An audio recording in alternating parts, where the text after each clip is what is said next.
Last time, they had to wake up really early to get ready for Katsibu. It's story time for these Nome second graders, but the lesson goes beyond just reading. He had taken off the string of Cultural studies teacher Annie Conger interjects Inupiaq words as she tells the tale of Niluk and his adventures.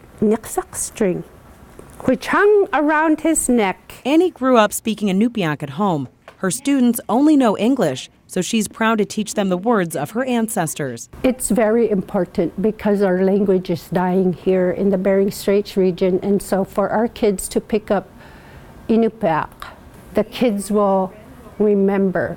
It wasn't long ago, students like Annie's father were punished for speaking their native languages at school. Annie found the only way to keep it alive was through her family. My grandfather lived with us who spoke limited English.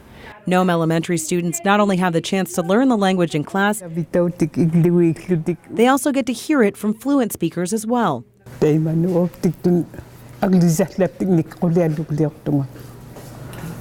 she said, she will share stories of how she grew up. Every Thursday, the school hosts Lunch with an Elder. This week, 84-year-old Esther Bourdon tells the students about her life in Wales and the hunting traditions in her family. Though the students can't understand her now, she hopes to inspire them to learn their native language so that one day they might. Her and her family members did not speak any English, and that they spoke solely in their Inupiaq Eskimo language. She feels that that was the way to be. So Dautok is to see, Niri is eat, and Iqaluk is a fish. Inupiaq has also made its way to the high school. Akuchirunga. Marjorie Tabone is the school's first Inupiaq instructor. We'll do it together. Akshrik yak dau nuguk dunga.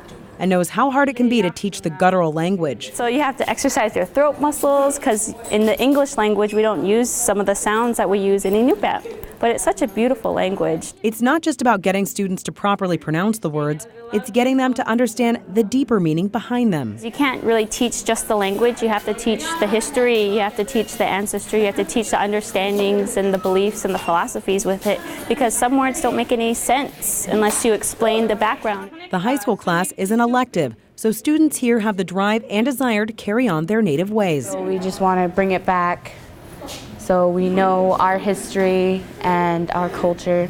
Manak for tomcats. Annie sees how important it is to get her kids interested in Inupiaq because the fate of the language depends on it. I'm originally from Breivik Mission.